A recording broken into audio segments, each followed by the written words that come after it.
Hello, you're listening to the Sleek Pencil Show. Today I'm going to talk about how the creative process can work for you. In the world of advertising, professionals consider James Webb Young's short book, A Technique for Producing Ideas, to be like a creative fountain of youth.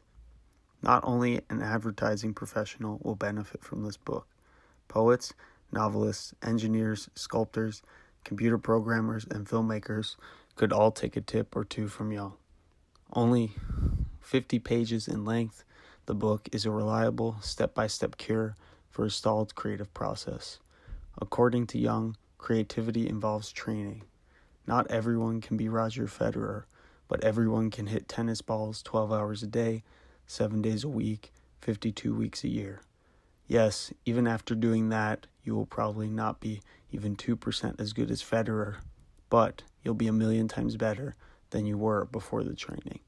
Imagine Young's book as a manual for your training in creativity. He has essential methods and principles to help you produce ideas. Young believes that new ideas merely require the mixture of old parts.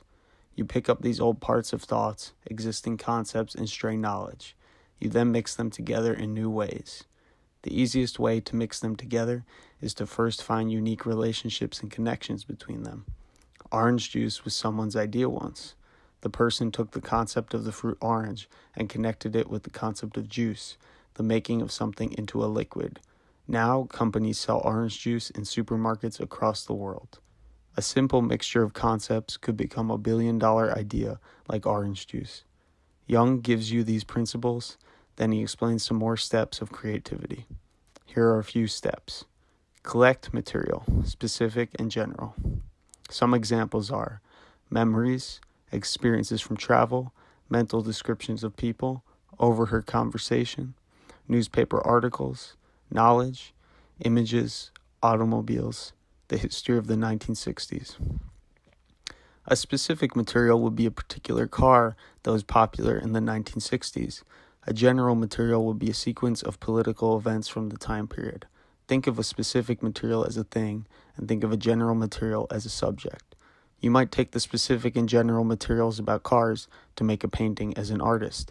You might paint a large version of the popular car, and you might paint it over with significant images from political events of the era.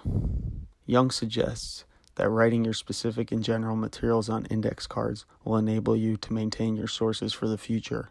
Also, by putting the index cards on a table, you will luckily find connections between them.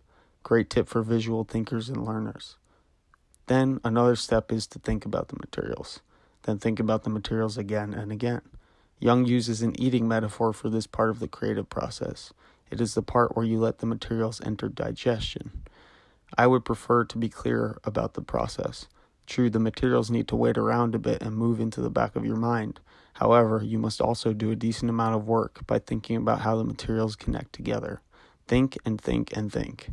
The thinking is important, and then, when you have had enough of thinking, go do something else. Take a walk, watch a basketball game, shower, scroll through social media, send a text, procrastinate. Relax. At any moment, your artwork, idea, or bridge will pop into your head. Then, the last step is to get feedback. Maybe get a good night's sleep first. When you wake up, ask yourself if the idea was any good. If you still think it is, ask a friend or mentor to give you feedback. The feedback will help you shape and refine the idea. Good luck. If you enjoyed this show, subscribe for more content like this. Also, follow Sleek Pencil on Instagram, Medium, and Twitter.